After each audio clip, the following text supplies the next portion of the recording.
Le 1er mars 2025, la mission politique conjointe de la Communauté économique des États de l'Afrique de l'Ouest, CEDEAO, et du Bureau des Nations Unies pour l'Afrique de l'Ouest et le Sahel, UNOWA, a quitté la Guinée-Bissau dans un climat de tension palpable.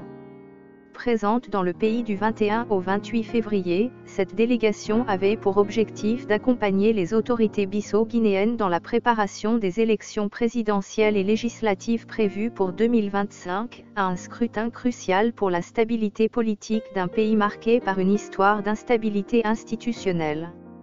Cependant, des divergences profondes avec le président Umaro Sissoco Embalo ont précipité ce départ, jetant une lumière crue sur les défis auxquels fait face la Guinée-Bissau dans son processus démocratique. La mission, composée de figures clés telles que l'ambassadeur Babatunde Agizomo, conseiller du chef de mission, et Serigne Mamadouka, expert électoral de la CEDEAO, s'était donné pour ambition de faciliter un dialogue inclusif entre les différentes parties prenantes gouvernement, opposition, société civile afin de parvenir à un consensus sur la feuille de route électorale.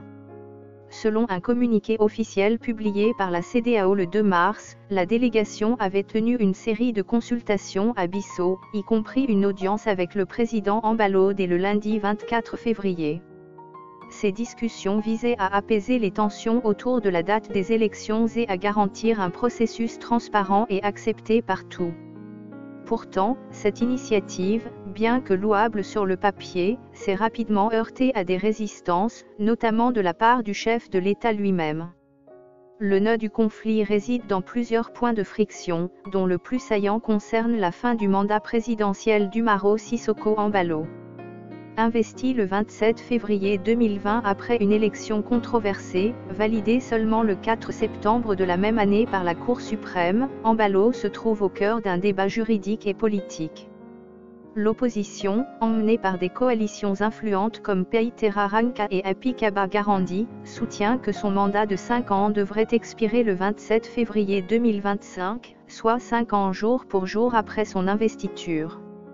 Cependant, la Cour suprême a tranché en faveur d'une interprétation différente, fixant la fin officielle de son mandat au 4 septembre 2025, date correspondant à la validation judiciaire de son élection. Cette divergence de calendrier a alimenté une polémique sur la légitimité de la période de transition et sur la date des prochaines élections. Face à cette situation, Embalo a pris les devants en annonçant, dès la fin 2024, que les élections se tiendraient le 30 novembre 2025. Cette décision, selon lui, vise à éviter toute précipitation dans l'organisation du scrutin tout en assurant une transition ordonnée et stable. La Guinée-Bissau mérite un processus électoral réfléchi, qui respecte nos institutions et garantit la paix, avait-il déclaré lors d'une allocution retransmise par les médias locaux. Cette position, bien que pragmatique, n'a pas fait l'unanimité. L'opposition, arguant d'une tentative de prolonger indûment son pouvoir, a exigé un scrutin anticipé dès juin 2025, ainsi que le rétablissement de l'Assemblée nationale, dissoute dans un contexte polémique en 2022. Ces revendications ont trouvé un écho inattendu dans les propositions de la mission CEDEAO-UNOWA, suscitant la colère du président. En effet, selon des sources proches du gouvernement, dont l'ancien Premier ministre Aristide Isgom cité par plusieurs médias, Embalo aurait perçu les démarches de la délégation comme une ingérence dans les affaires internes du pays. Si la mission avait été initialement bien accueillie comme en témoigne la rencontre du 24 février, les choses se sont gâtées lorsque les médiateurs ont engagé des discussions directes avec les leaders de l'opposition. Bloomberg rapporte que certains acteurs politiques locaux ont reproché à la CEDEAO de ne pas suffisamment tenir compte des réalités institutionnelles bissau-guinéennes, privilégiant une approche jugée trop normative. La CEDEAO doit accompagner, pas dicter, a résumé un conseiller du gouvernement dans une interview accordée à RFI. À l'inverse, l'opposition espérait un soutien plus marqué de l'organisation régionale pour faire plier le président. Le point de rupture est survenu en fin de semaine, lorsque des rumeurs de menaces d'expulsion ont circulé. Dans son communiqué du 2 mars, la CEDEAO a confirmé que la délégation avait quitté Bissau au petit matin du samedi 1er mars suite à des menaces proférées par le président Embalo. Bien que les détails de ces intimidations restent flous, elles auraient été suffisamment sérieuses pour pousser la mission à plier bagages, préférant éviter une humiliation publique. Ce départ précipité contraste avec l'image d'unité que la délégation souhaitait projeter au début de sa visite. Reuters note que la mission avait proposé une feuille de route électorale détaillée, incluant des recommandations sur le calendrier et la réconciliation politique, mais cette initiative a été perçue par le camp présidentiel comme un dépassement de mandat. Ce n'est pas la première fois que la Guinée-Bissau est le théâtre de tels affrontements politico-institutionnels. En 2020, l'élection d'Embalo avait déjà donné lieu à des tensions similaires, résolues in extremis grâce à l'intervention des institutions nationales et au soutien mesuré de la communauté internationale. Aujourd'hui, le défi reste le même, organiser des élections libres et inclusives dans un climat de méfiance généralisée. L'agence de presse africaine souligne que, malgré son départ, la mission CEDEAO soumettra un rapport à la commission de la CEDEAO, assorti de recommandations pour apaiser les tensions et renforcer le processus démocratique. Parmi ces suggestions pourrait figurer un appel à la médiation régionale ou un renforcement du dialogue entre les parties.